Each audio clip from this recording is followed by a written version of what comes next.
Барлықтарыңызға сәлем достар. Бүгін мен сіздермен жаңғақ қосылған пирогтың рецептісімен бөлісетін боламын. Құрамындағы ингредиенттер барлығы да сіздің тоңазытқышыңыздан табылады. Сіздерге міндетті түрде жасап көруге кеңес беремін. Видеоны соңына дейін қараңыздар. Алдымен біз пирогымыздың салмасын дайындайтын боламыз. Ұсақтап туралған жаңғақтың үстіне қант саламыз, корица саламыз және де тоңазытқыштан енді шығарылған майды осылай ұсақтап турап отырып қосамыз. Барлығын жақсылап араластырамыз. Біз пирогтың салмасын дайындап алдық. Енді біз оның қамырын жасайтын боламыз. Бөлме температурасындағы сары майды осылай миксерлеп аламыз. Оның үстіне қантты қосып, жақсылап миксерлейміз. Қанттың барлығын қосып жібермейміз, осылай 2-ге 3-ке бөліп қоса отырып араластырамыз. Қанттың барлығын салып араластырғаннан кейін 3 жұмыртқаны осылай бір-бірден қосып отырып араластырамыз. Бізде кішкене сұйық масса шығуы қажет. Осылай 3 жұмыртқаның барлығын араластырып алғаннан кейін оның үстіне айран қоямыз. Барлығын жақсылап араластырамыз. Оның үстіне сода саламыз, тағы да жақсылап миксерлейміз. Оның үстіне қопсытқышты салып, осы електің ішінде араластырып аламыз.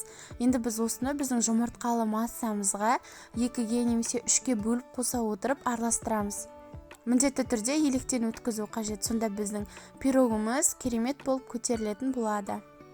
Біздің қамырымыздың консистенциясы осындай қоюлықта болып шығады. Енді біз осыны біздің формамызға 2 бөлікке бөліп саламыз. Ең алдымен бірінші бөлігін саламыз. Қамырдың тура жарты бөлігін осылай біздің формамызға құйып алғаннан кейін біздің жаңғақты салмамызды саламыз. Салманың да барлығын салмаймыз, теңдей жартысын ғана саламыз. Қасықтың көмегімен емес, өзіңіздің қолыңызбен де салсаңыздар болады.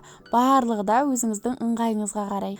Енді біз қамырымыздың қалған 2-ші бөлігін осылай біздің салманың үстіне құйып шығатын боламыз. Бетін осылай күрекшенің көмегімен түзулеп аламыз. Күрекше болмаса, кәдімгі қасықпен де түзулей беруге болады. Барлығы да өзіңіздің қалауыңызша. Енді біз осының үстіне қалған жарты салмасын салатын боламыз.